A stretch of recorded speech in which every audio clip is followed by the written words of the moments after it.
University was being criticized for not doing enough to raise awareness and educate people about rape and sexual assault on campus. So as a result, the university came up with what is referred to as the sexual respect requirement that students have to undergo in order to be students there. Well, apparently their latest campaign is being criticized by students because they feel that it is belittling instances of sexual assault and rape. Let me give you an example. Now, student activists are unhappy with a brand new slogan, "Consent is bae," complaining that it trivializes consent and appropriates African American Vernacular English. Okay, so let's take a quick look at the flyers that they're putting up. Okay, consent is bae, and bae means before anything else. So there are really two issues at play here. One issue is whether or not it actually trivializes these serious issues, and the second part is this a case of appropriation? Go. Okay, so I'm going to vote no. First, JR, is bae really part of the African American vernacular, or have white people pretty much appropriated that already from the get-go? Honestly, I see it as a kids.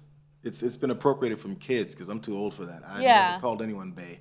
So every time I hear it, it sounds. I feel like Miley Cyrus is saying it. I feel like that's where I think of it when I hear bae. Yeah. So I had no idea the background of it. I'm too old. We got to ask a 23-year-old black person. Yeah. Okay, I'm gonna let Columbia go. Columbia, you're free to go. Okay. Wow. This is such a stupid Columbia's controversy. Like, yes! No, I can't deal with this right now. First of all, bae is a relatively new thing, and I've seen it used by everyone. I don't know who came up with it. I don't know who the originator is of that fucking terrible word, but it exists, and everyone uses it either ironically or seriously. Either way, I like it when you guys call me bae on Twitter, so don't stop doing that. But nonetheless, I don't think that this is a case of cultural appropriation. If people start sending me hate tweets about that, I'm going to lose my mind. This is not a good example of cultural appropriation. And also, the other part about this trivializing sexual assault, look, you have to understand what Columbia is trying to do. First of all, they came up with this educational program, which everyone wanted them to do, so I give them props for that. And then on top of it, they're trying to appeal to young people. They're not trying to appeal to 50-year-olds or 40-year-olds or even 30-year-olds. They're trying to appeal to 18 to maybe 22-year-olds who are going to school there, okay? It's that simple. And they think this is a cutesy way of doing it. Did it miss the mark a little bit? Sure. But are we going to be outraged about every little fucking thing in the news? Really? No, I don't even think that it missed the mark. So is Columbia doing enough to take sexual assault seriously? They've added 6 new staff positions at the university's Office of Sexual Violence and Response. They have a new support center that was open in regards to this. They have case managers now help guide survivors through the reporting process. And this is from Jezebel explaining from the Department of Education, right? And it goes on, all the different people they've added to make sure that they take this stuff seriously. This is another part of their effort to make sure that people get educated on it. And Jezebel, by the way, says, yes, the people they talked to say it was actually surprisingly effective, right? Mm-hmm. Now, the issue of cultural appropriation. Well, then what are we going to do? To take away all of rock and roll? That was cultural appropriation, okay? So, gone. Okay, I mean, but the whole country is based on cultural appropriation. Okay, pizza, cultural appropriation of Italian Americans, gone. Okay, pasta, gone. I mean, you name it. Chinese food, gone, right? Everything's cultural appropriation. We're all living together, and we learn and share, and that's what we do. So it's a different thing if you have a very specific case of some guy or woman pretending to be black or going around and taking credit for it, but meanwhile hating on the black community. That's right, but meanwhile treating African Americans poorly, then I'm 1,000% on your side. But when you say this is cultural appropriation, you lose me entirely, and you lose a lot of people entirely.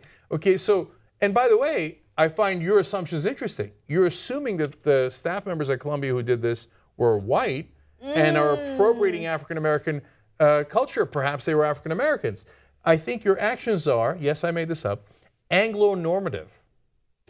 Okay. Let's keep it real. They're probably white. Okay. I don't know, but that's an Anglo-normative assumption, and I'm not sure I would make that. You want to try to outlive me? Okay. Now, on the issue of trivializing consent, what do you want us to do? You want people to sit down with young kids, 18-year-olds coming to college. All right, now we will have a serious discussion with you. You need to have the discussion. There's no question about that. The question is, what is going to be most effective in delivering that message? Because the bottom line is we want to make sure that they get consent, right? We want that message delivered. So I think it's a fair question whether a serious conversation does that, a lighthearted way of doing it, or some combination thereof. But if you block off the parts that might be most effective, and we don't know yet whether they will be or not, the parts that could be effective, why? Because you were offended. Well, you didn't help the cause, you hurt the cause. So we want people to get consent so that sexual assault doesn't happen on campus. If your objective is something else, like not being offended because of your assumptions, well, then I challenge your assumptions and your priorities. The offended train is like the most exhausting train to be on. Like, everyone's offended about everything.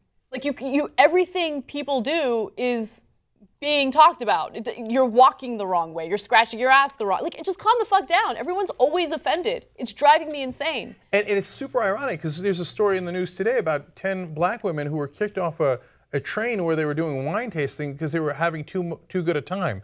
They were kicked off for laughing while black. Okay. Yeah, and that story enraged me too. Why? Because some white woman on the train was offended at how much they were laughing. Okay, so there's two extremes. Yes. Right? I'm offended at black women for having such a good time on a wine train. Like, what are they, drunk or something? Everybody's drunk on the train. That's the whole point. Anyway, and then you have the other side saying, I'm offended at everything that doesn't pass my PC standards. Right?